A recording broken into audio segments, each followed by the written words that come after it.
Speciality hospital 24 घंटे आपातकालीन सेवा उपलब्ध, विशेषज्ञ डॉक्टरों द्वारा इलाज। कोविड-19 का इलाज शासन के निर्धारित शुल्क पर। हमारा पता GE road, Khursipar, Bhilai. Mobile number 7470352102। नमस्कार, मैं राजलक्ष्मी, प्रभात टीवी में आपका स्वागत है। डोंगरगढ़ में केंद्र सरकार की प्रसाद योजना के तहत मां बमलेश्वरी देवी मंदिर विकास परियोजना का भूमि पूजन प्रदेश के संस्कृति मंत्री ताम्रध्वज साहू एवं सांसद संतोष पांडे ने किया। कार्यक्रम में वर्चुअल माध्यम से केंद्रीय मंत्री प्रहलाद पटेल और मुख्यमंत्री भूपेश बघेल जुड़े हुए थे। केंद्र सरकार के प्रसाद योजना के अंतर्गत मां बमलेश्वरी देवी मंदिर डोंगरगढ़ का विकास परियोजना स्वीकृत कराई गई, जिसकी लागत 43 करोड़ 33 लाख रुपए है, जिसका विधिवत भूमि पूजन गृह, जेल, संस्कृति एवं पर्यटन मंत्री ताम्रध्वज साहू और सांसद संतोष पांडे ने किया। इस अवसर पर वर्चुअल माध्यम से केंद्रीय संस्कृति मंत्री प्रहलाद पटेल दिल्ली से और मुख्यमंत्री भूपेश बघेल रायपुर से जुड़े हुए थे। इस अवसर पर सांसद संतोष पांडे का स्वागत नहीं किए जाने से भारतीय जनता पार्टी के कार्यकर्ताओं ने नाराजगी जताई और जमकर हंगामा मचाया। भाजपा कार्यकर्ता केंद्रीय योजनाओं का कांग्रेसीकरण किए जाने के नारेबाजी करते रहे। गृह मंत्री ताम्रध्वज साहू के समझाइश के बाद मामला शांत हुआ।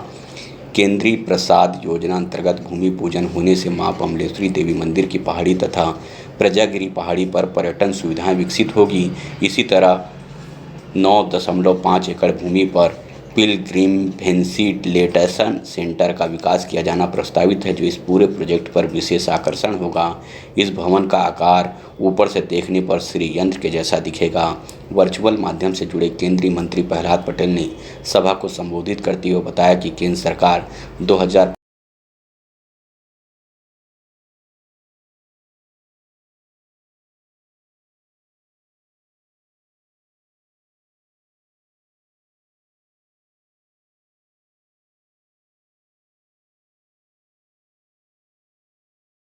2015-16 में प्रदेश के कई जिलों के लिए स्वदेशी दर्शन योजना के माध्यम से 90 करोड़ रुपए की स्वीकृति दी थी। अब राजनांदगांव जिले के डोंगरगढ़ को 43 करोड़ रुपए की प्रसाद योजना की स्वीकृति देकर देश विदेश के मानचित्र में पहचान दिलाई है।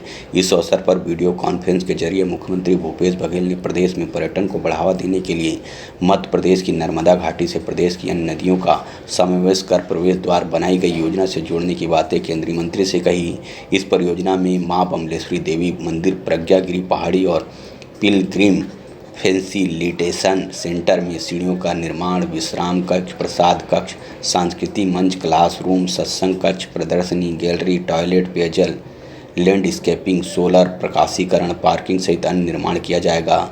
इस अवसर पर सांसद संतोष पांडे ने भी सभा को संबोधित किया। पॉइंट लगा देंगे यहाँ पे ताम्रध्वज साहब का। के बढ़ावा के लिए अलग अलग स्कीम राज्य सरकार के द्वारा, केंद्र सरकार के द्वारा बनाया जाता है। केंद्र सरकार द्वारा प्रसाद नाम से एक योजना लॉन्च की गई है। उसके तहत हमारे यहाँ माता बमलेश्वरी परिसर के विकास के लिए डोंगरगढ़ के लिए 43 करोड़ रुपए की राशि स्वीकृत की गई है, जिसमें जैन तीर्थ है, प्रज्ञा है और डोंगरगढ़ का है, यहाँ बमलेश्वरी माता परिसर का।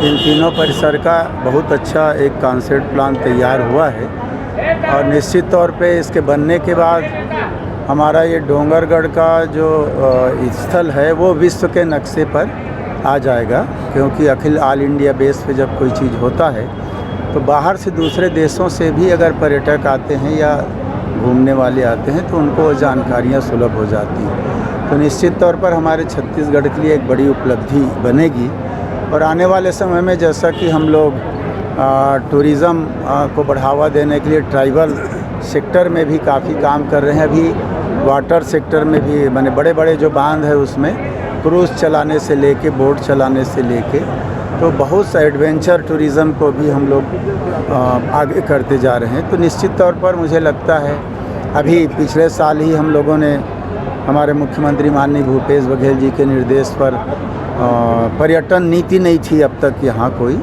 तो पर्यटन नीति भी हम लोगों ने बना ली है।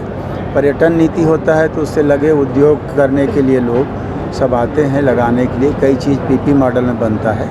तो इसका कॉन्सेप्ट के क्लियर हो जाने के बाद निश्चित तौर पर पर्यटकों को, यात्रियों को यहाँ काफ़ी सुविधा मिलेगी। संस्कृति मंत्री ताम्रध्वज साहू ने छोटी मां बमलेश्वरी मंदिर पहुंचकर विधि विधान से पूजा अर्चना की और प्रदेश की जनता की खुशहाली की कामना की। इस अवसर पर स्थानीय जनप्रतिनिधि सहित कांग्रेस और भाजपा के कार्यकर्ता बड़ी संख्या में उपस्थित थे। राजनांदगांव से प्रभात टीवी के लिए अंकालू साहू की रिपोर्ट।